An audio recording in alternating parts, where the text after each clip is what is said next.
चाहे जवान हो, इंतहाई कोशिश करनी है, उसको अपनी एक टाइमिंग फिक्स करके रखनी है कि अगर आज डिपार्टमेंट मुझे 10 से 2 बजे के दरमियान में पानी आ रहा है, मुझे इंतहाई कोशिश करनी है ये टाइम कंज्यूम करके मैं वहां पे जाऊं, मेरा ये पानी नुकसान न हो, जो इस्तेमाल में आए।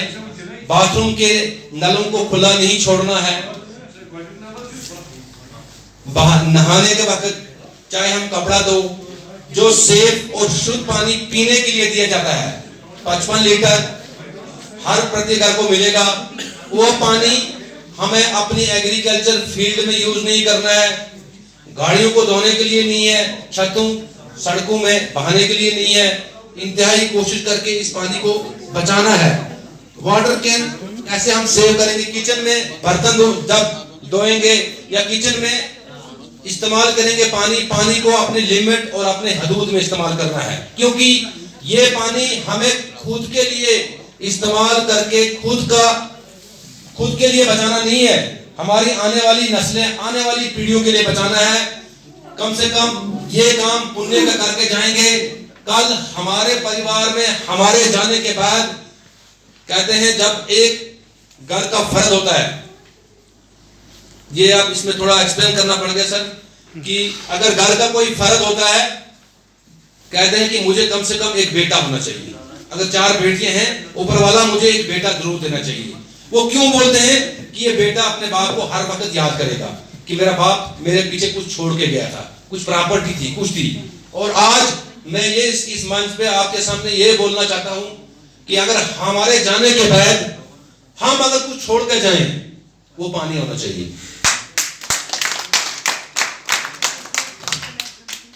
इसके लिए जैसे हमने यहाँ पे गांव लिया है पंचायत काकापोरा, जिसकी टोटल पॉपुलेशन 4000 है। यहां से हमने चिश्मे से पानी लिया, ये पानी जाके गांव में एक टैंकी बनी, उस टैंकी के द्वारा नेटवर्क पाइपें लगाई गई और ये हमने इन गांव तक ये पानी पहुंचा दिया।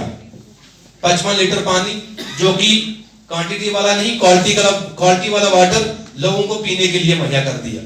और यहां से हमने इसको एक प्लान के द्वारा, जैसे विलेजेशन प्लान अभी मैम ने बोला था, उसके द्वारा हमने क्या काम किया, हमने यहाँ पे सोक पिट या एक गड्ढा बना दिया, जो यहाँ से पानी जाएगा वो इसमें स्टोर रहेगा।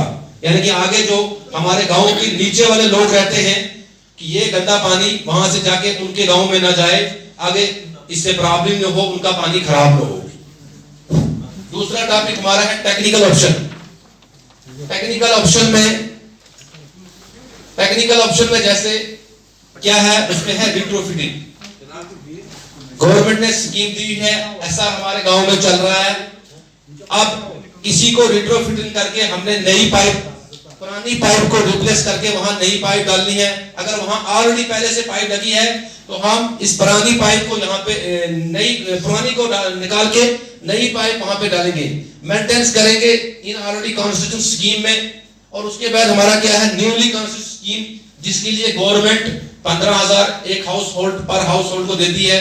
उसके बाद क्या है 25,000 single house hold basic scheme, जिसके लिए गवर्नमेंट 25,000 एक हाउस होल्ड को देती है, जो जहाँ पे चट्टान ज्यादा होती है या पत्थर ज्यादा होते हैं तो वहां पे। उसके बाद क्या है, उसके बाद है 7 लाख तक गवर्नमेंट एक हाउस होल्ड को पानी के लिए देती है।